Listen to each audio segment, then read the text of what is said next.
Ni mwendelezo na umekuwa mwendelezo mzuri kutoka namna ambavyo mechi za mikoani, mara nyingi mechi za mikoani kipindi kama mechi masika zinakuwa ngumu, lakini kubwa ni kuwapongeza tu wachezaji wetu kwamba tumekuja kucheza mikoani, tumekusanya nafikiri zaidi ya point 10.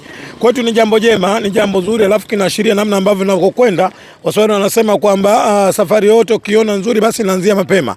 Hii inaonyesha kwamba uashiria kwamba kwenda kupambana ili kuona namna ambavyo tunakwenda kutoa ubingwa wa ligi NBC. Kikubwa bado tutaki kubweteka kama mashabiki, tunatakiwa tupase tufanye kazi yetu, management ifanye kazi yao, players wafanye kazi yao, lakini mwisho wa siku tutafanya vizuri. Mmekuwa na kiwango kizuri kadri ya siku zinavyoenda, lakini mmoja wa wachezaji ambao wamefanya balaa kubwa hii leo, Chota Chama Mpanzu, huwezi kuacha kumtaja. Hadi watu wanajiuliza kweli huyu Mpanzu ndo alikuwa anaambiwa kwamba haitaki Simba?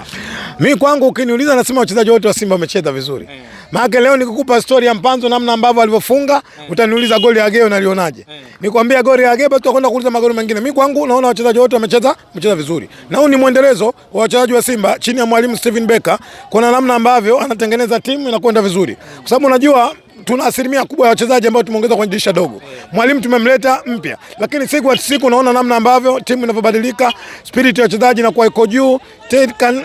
Yani kiufundi unaona kabisa kwamba wachezaji wako vizuri, anytime wanapambana, lakini yote kwa yote dhamira wachezaji wa Simba wanajua kwamba mwaka huu mipango ya Simba ni nini, hususan kwenye ligi NBC.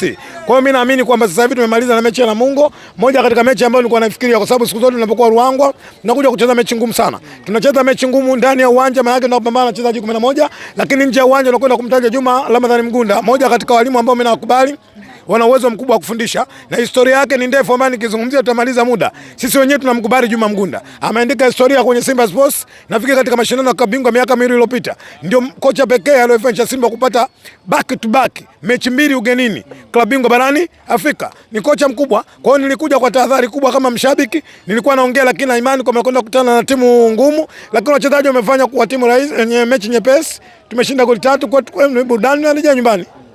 Umepita sehemu nyingi, umepita Arusha, mikoa mingi. Unazungumziaje upendo ambao wameonyesha wana Ruangwa hapa, hususan pia mkoa wa Lindi kwa jumla kwa Simba yao?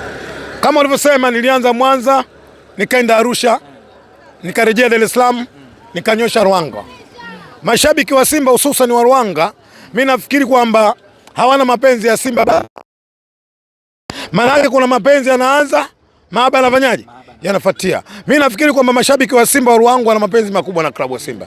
Niwapongeze kwa namna ambavyo walivyoonyesha umoja wao kuisupport team. Mimi naamini kwamba ndio asili ya mshabiki, jinsi ambavyo anafanyaje nilivyotakiwa. Leo mimi niko hapa Ruangwa, lakini nimepokea mashabiki Kandai kutoka Masasi, nimepokea mashabiki kutoka Nanganga, nimepokea mashabiki kutoka Lindi, tumepokea mashabiki kutoka Mtwara. Utaona namna ambavyo mashabiki wamejitoa kuja kuisupport team. Ni jambo jema na ni jambo zuri. Na hii inaashiria ni salamu kupeleka kwa kikosi cha Simba.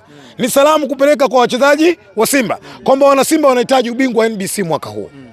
Na ndio maana leo ukileta takwimu sahihi ndani ya miaka 4 Simba tujachukua ubingwa. Lakini ukenda katika shirikisho la mpira wa miguu Tanzania TFF, ukenda kwenye bodi ya ligi, ukifuata takwimu sahihi, Simba ndio timu ambayo inaongoza kwa na mashabiki wengi kuingiza katika viwanja kuliko timu nyingine yoyote.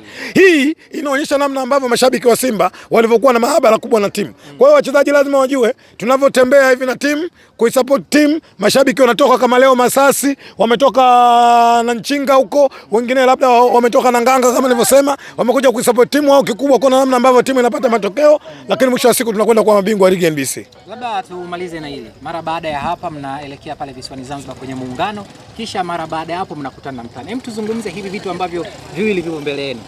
Yako mambo nahitaji kuyazungumza kuelekea kwenye mechi ya tarehe 3. Nitakwenda kuzungumza na waandishi wa habari. Nina mengi nataka kuyasema kuelekea kwenye mechi ya tarehe 3. Tuna mengi tunataka kuyazungumza kuelekea kwenye ligi ya nini? Ya NBC. Taifa la kwetu wote hili. Tusifika mahala tukatengeneza principle ya kwenda kugawana kuni. Hatuna sababu ya kugawana kuni aliyakuwa tuko kwenye nyumba moja. Lakini kwa namna ambavyo umekiona kikosi leo, hata akija kesho Mtani anakaa.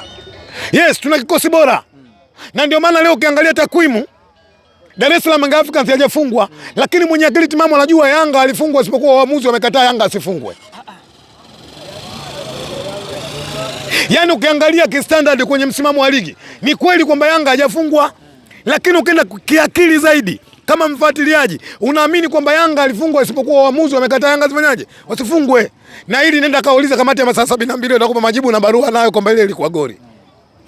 Leo ukiangalia kwa takwimu Azam Football Club mimi nawaheshimu, hawajafungwa kwenye msimamo.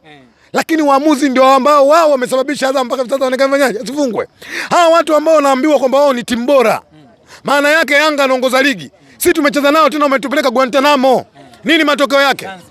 Mwamuzi ameshindwa kutafsiri sheria 17 zikaenda zikawaokoa.